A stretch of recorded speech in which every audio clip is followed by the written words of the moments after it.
अथ विंशोऽध्यायः।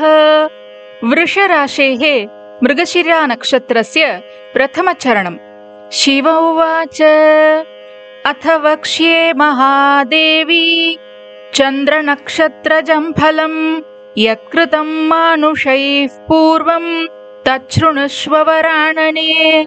मध्यदेशे पुरे शुभ्रे वसत्येको द्विजः खलु ब्रह्मकर्मरतो नित्यं वेदाङ्गपारगः। प्रत्यहं पाठयामास चतुर्वेदसविस्तरान् वेदशर्मा द्विजः ख्यातः तस्य पत्नी सुशीलिका। प्रत्यहं पाठयेद्वेदं जीविकार्थं वरानने। लोहकारो भवन्मित्रः तस्य विप्रस्य सुव्रते।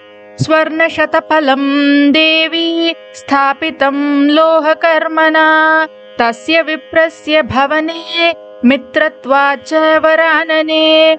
लोहकारस्य मरणं ततः पूर्वं वरानने न दत्तं तस्य वै स्वर्णं लोहकाराय भामिने। तत्स्वर्णं प्रत्यहं देवी बुभोज सह भार्यया। एवं बहुगते काले मरणं ब्राह्मणस्य वै। सूर्यलोको भवद्देवी यतः सूर्यस्य सेवकः। 20 वर्षसहस्राणि सूर्यलोके वसत्प्रिये। ततः पुण्यक्षये जाते मर्त्यलोके च मानवः।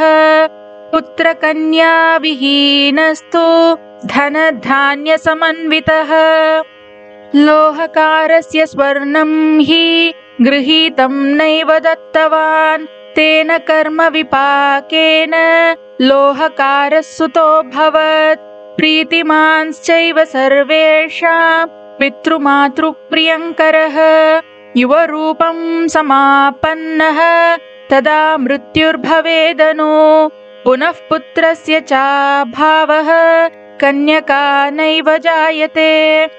तस्याधस्या विशुद्ध्यर्थं प्रायश्चित्तम् अतः शृणु। गायत्री लक्षजाप्येन दुर्गायाः पूजनेन च 10 वर्णा प्रदानेन भूमिदानेन पार्वती। सर्वं पापं क्षयं याति पूर्वजन्म समुद्भवम्।